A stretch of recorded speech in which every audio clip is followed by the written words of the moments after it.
আমার বিপদে মায়ের পরে যে চোখ দুটো আমার জন্য কান্না করে, সে চোখ দুটো আমার বোনের।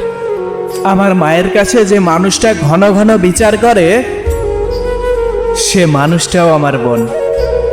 জীবনে আমার প্রথম উকিল ছিল আমার বোন, যে মানুষটা মা নামক জজ সাহেবের কাছে সত্যকে মিথ্যা আর মিথ্যাকে সত্য প্রমাণ করতে সব সময় সক্ষম হতো। এই উকিল সাহেবটা না মনেরও ডক্টর ছিল। আমার কিছু হলেও কিভাবে যেন বুঝে যেত, কিভাবে যেন টের পেত। আমাকে বলতো আজ নিশ্চয় এটা হয়েছে, আর সে সমাধানগুলাও আমি তার থেকেই পেতাম। এজন্য বলি আমার জীবনে প্রথম উকিল ছিল সে।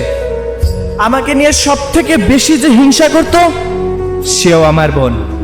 সিসি ক্যামেরার মতো যে চোখ দুটো ছিল, সেটাও আমার বোনের। সিসি ক্যামেরা কথা বলতে পারতো না, কিন্তু আমি কোনো অন্যায় করলে জজ সাহেবের কাছে বিচার চলে যেত।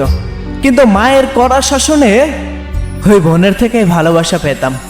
স্কুলে খারাপ রেজাল্ট করলে যে মানুষটা নিজে বিচার দিত, সে মানুষটাই আমাকে বাঁচানোর জন্য বলতো, ভাইয়া আব্বু রেগে আছে, তুই একটু পরে বাসায় আয়। পরিবারের যে মানুষটাকে আমি সহ্য করতে পারতাম না, মনে হতো এই মানুষটা না থাকলে রাজ্যটা আমার ছিল, সে মানুষটাও ছিল আমার বোন। কিন্তু ঠিক যেদিন আমার দোয়াটা কবুল হলো, সেদিন আমার কান্নায় বুকটা ভেঙে গেল। জানি না বোনের অনেক বয়স হয়ে গিয়েছিল, তাই হয়তো বাবা মা তাকে তার ঠিকানায় পাঠিয়ে দিয়েছে। ঠিক যেদিন বোনটি লাল শাড়ি পরে অন্যের বাড়িতে গেল, তারপরে তাকে সব থেকে বেশি মিস করার কারণ হয়ে দাঁড়ালো। এখন বাসায় সিসি ক্যামেরাও নেই, আর আমার উকিলও নেই। এখন বাসায় নালিশ করার মতো কেউ নেই, আমাকে সতর্ক করার মতো কেউ নেই। দূর থেকেই ফোন দিয়ে যখন বলে ভাইয়া কেমন আছিস, তখন বড্ড অভিমান করে বলতে ইচ্ছা করে, আমাদেরকে ছেড়ে তো তুই ভালোই আছিস। থাকতে যে মানুষটার মূল্য বুঝিনি, সবসময় হিংসা প্রতিহিংসায় মেতেছিলাম, সে মানুষটাকে এখন প্রচণ্ড মিস করি। মনে পড়ে সেই দুষ্টামোর কথা। আমি আর কথা বলবো না। হয়তো প্রচণ্ড মিস করছেন সেই হিংসুটি বোনটাকে, হয়তো তাকে কোনোদিন বলা হয়ে ওঠেনি ভালোবাসি আপু তোরে। তাই এই ভিডিওটি শেয়ার করে ফাটিয়ে দাও তারে।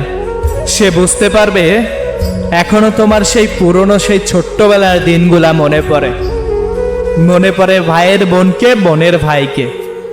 আর আমার বোন, আমি তোকে বলছি, আমি এখন অনেক বড় হয়েছি।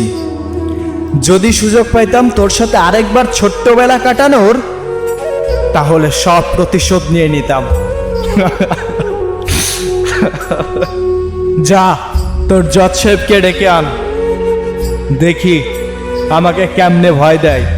তবে মনে রাখিস, বাসার ঝাড়ুটা যেন হাতে না নিয়ে আসে। ভালো থাকিস আর মনে রাখিস, ইকরামুল বিবি।